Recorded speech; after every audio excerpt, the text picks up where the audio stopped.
Hi, good evening. Kamusta kayong lahat? So, ayan, before anything else, gusto ko lang mag-update sa inyo. Yun nga, na-busy ako last time. So, after several days or weeks yata, ngayon na ulit ako nakapag-share ng aking daily devotion. So, guys, alam naman natin na ang purpose ng aking page is to really share the Word of God and to um, glorify His name and to share lahat ng mga kung ano man yung nagiging impact or yung pangungusap ng Lord sa akin sa bawat scripture na nababasa ko. And ayun nga, pasensya na kayo kung medyo hindi ako nakapag-share ng devotional ko lately kasi guys, just this last Thursday, I just got married. Ayan o. I just got married to Mark. And naging super busy po kami. After no, nag-honeymoon. So, ayan. Ngayon, nandito siya kanina pero umuwi rin siya, lumuwas siya ng QC kasi ihatid niya yung mother niya, si mother-in-law ko, bukas sa airport sa NAIA pabalik sa Zamboanga. So, let's pray for a safe travel kay Mama Faye, makabalik siya ng maayos sa Zamboanga. Naging so far, naging maayos naman yung wedding, all glory to God. Madami lang din mga nangyari, mga preparations namin, pero all thanks to God na iraos namin and He really provided. And sobrang intimate and ano lang, simpleng wedding and solemn lang talaga. So, don't worry, share ko yan once na nakuha ko yung inaantay namin yung mga pictures and yung ano, yung sa photographer namin yung video. So, maganda yung naging resulta ng wedding namin. So, share ko yan. Pero as of now, gabi na ngayon eh. So, let's start with, hindi ko pa pala na-edit yung pangalan ko. So, hindi na ako magsakay, gel ko lang yun. So yan, share ko lang po yung aking devotion for tonight. Napakaikli lang naman niya. It's about Acts. Sa Book of Acts pa rin tayo. So Acts chapter 9. So it's about Saul's conversion. So si Saul, isa po siyang Pharisee, isa siyang persecutor ng mga Kristiyano noon, early ano na yan. So siya yung numero uno nagpo-persecute at nagpapapatay sa mga Kristiyano. Kung alam niyo yung last chapter, chapter 8, sa previous chapter, si Stephen, yung isang parang disciple or servant ni Jesus ng Lord ay pinapatay niya at pinagbabato hanggang mamatay kasi nag-share ng gospel si Stephen. So ang goal talaga ni Saul is to really persecute and kill all the Christians. Galit siya sa mga Kristiyano. Until ito nga, sobrang ganda nung eksena na to kasi diyan niya na-encounter si Jesus. So start na tayo. Ayun, Lord, pray muna tayo. Lord, marami pong salamat for this time that you have given us. Thank you po sa pag-iingat niyo sa amin sa buong maghapon. Thank you for your goodness, grace, and faithfulness. Praying, Lord, that this devotional will touch many hearts, will open the hearts and minds of those people who will hear this message, Panginoon.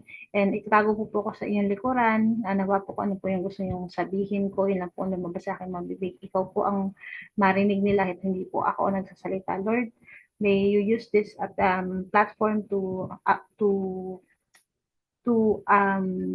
reach your people, Panginoon, para po makilala ka po nila sa pamamagitan nitong mga sinishare ko na devotional. Lord, lahat po ng papuri ay sa iyo. Wala kami pagpamalaki, kundi ang grasya at kabutihan mo na sa buhay namin.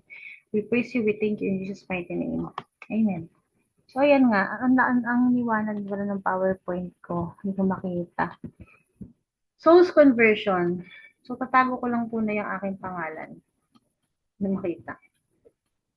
Yeah, basahin natin. Chapter 9. Meanwhile, Saul, mas kilalang, ang pangalan niya before ay Saul. Naging ano lang siya, naging Apostle Paul siya nung na-convert na siya. Di ba, nagkakaroon ng new name kapag na-convert na. So, ayan. Meanwhile, Saul was still breathing out murderous threats against the Lord's disciples. Di ba, grabe? He went to the high priest and asked him for letters to the synagogues in Damascus, so that if he found any there who belonged to the way, whether men or women, he might take them as prisoners to Jerusalem.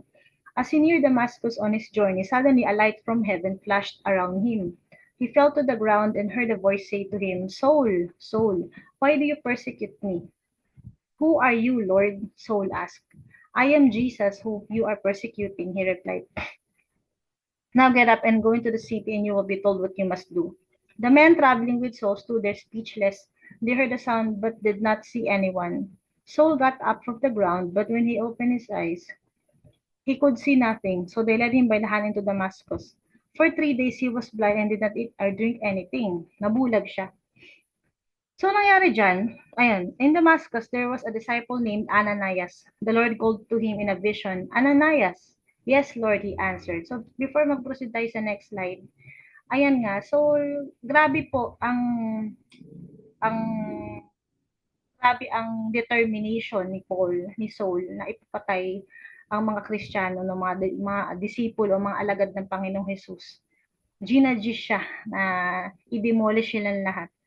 So yun nga, until ma-encounter niya sa Damascus, parang pauwi na yata siya doon. Bigla na lang daw siyang nalaglag and yung sobrang liwanag, yung glory ng Panginoon ay nagpakita sa kanya. Sinabi niya, "Who are you, Lord?" So parang dyan, sinabi naman niya, "Lord, who are you?"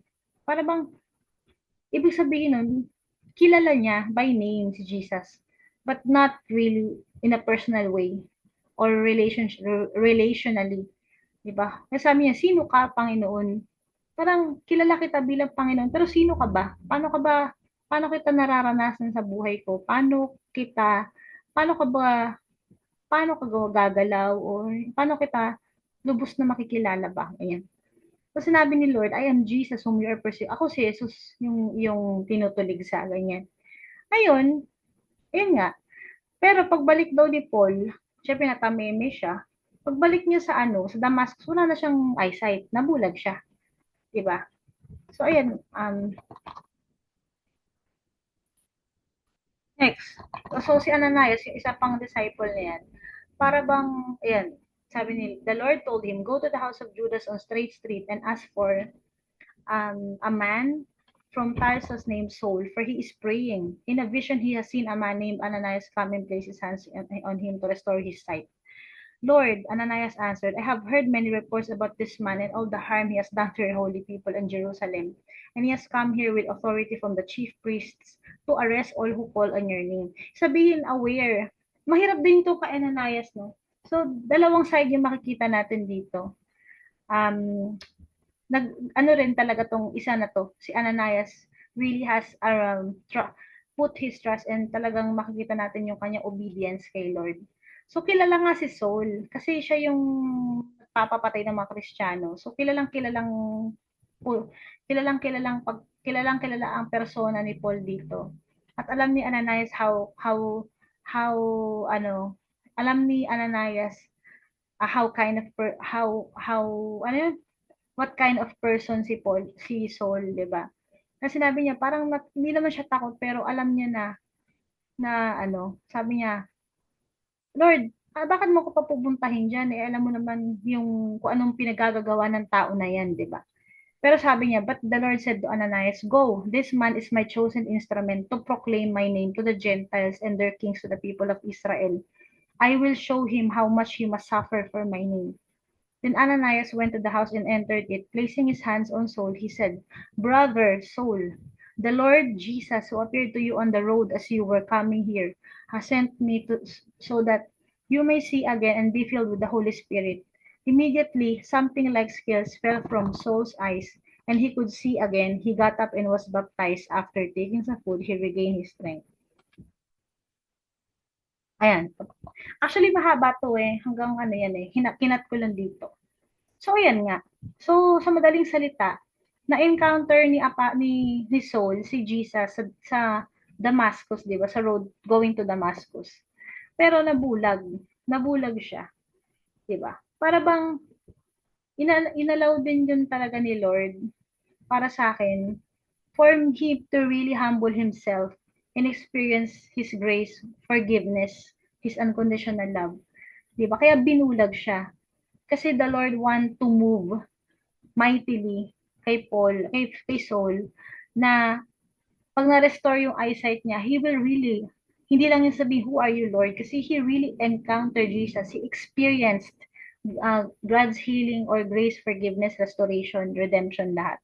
So, lahat yan, inaalaw ni God. Parang sa atin, di ba, may mga nangyari sa buhay natin na hindi natin maintindihan, 'di ba? Na yes, we know Jesus, pero para tayo magkaroon ng relationship sa Panginoon, kailangan kasing purify or mapalabas yung intentions or makita niya talaga yung nilalaman ng puso natin, 'di ba?